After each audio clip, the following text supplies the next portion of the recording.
right, here's some tips for how to draw an orbital diagram for any atom on the periodic table. Although for this, I'm just going to have you practice doing this for elements 1 through 36.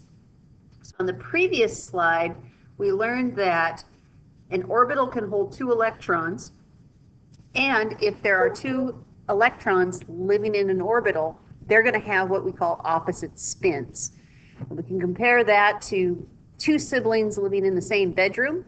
They'll pretty much repel each other and try to get away from each other because they'll both have negative charges. So here's how this works. We're going to show the orbital diagram for aluminum. Aluminum has 13 electrons. You can check that out by looking at your periodic table. And we are going to do the exact same process that we did yesterday with the full electron configuration, but this time fill in each electron into its particular orbital. I should also let you know, to denote an electron, we use a half arrow. A half arrow looks like this. This one will have a positive spin because the half arrow is pointing upwards. I can also do a down half arrow. The down half arrow will have a negative spin.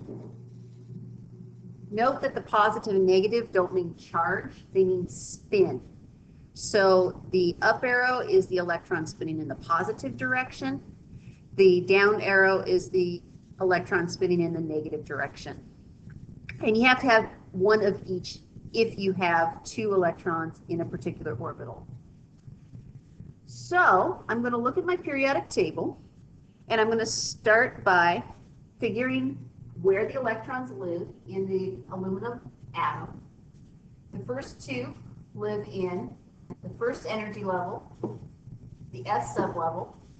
Since there's 2 that live there, I get 1 up arrow and 1 down arrow. Then I go to the second energy level. I have 1 that lives in the 2s in the up, 1 in the down. I have 13 total electrons. I found homes for 4 of them, so I have 9 left to go. Watch how the P is filled out. You don't want to have a roommate in the same bedroom if you don't have to.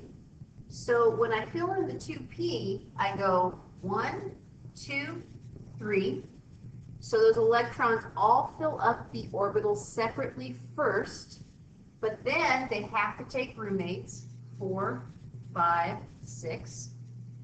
And so then you get your roommates in the bedroom.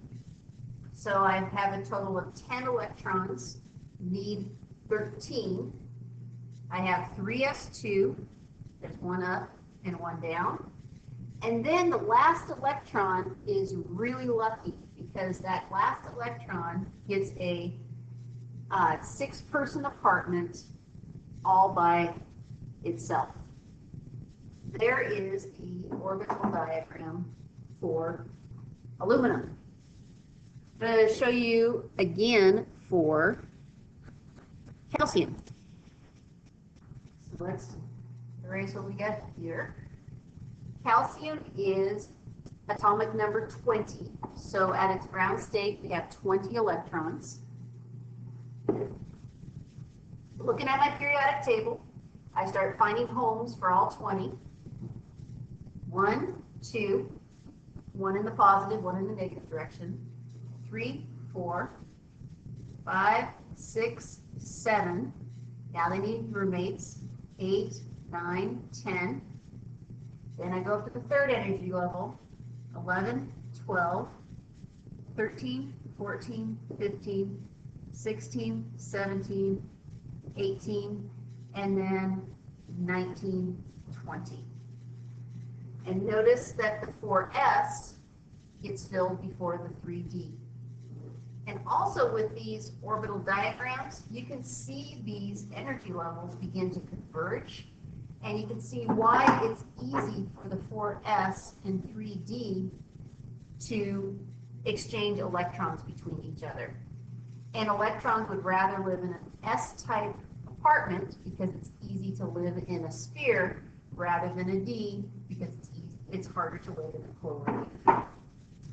So that's orbital diagrams, and we're going to practice a couple of those in class.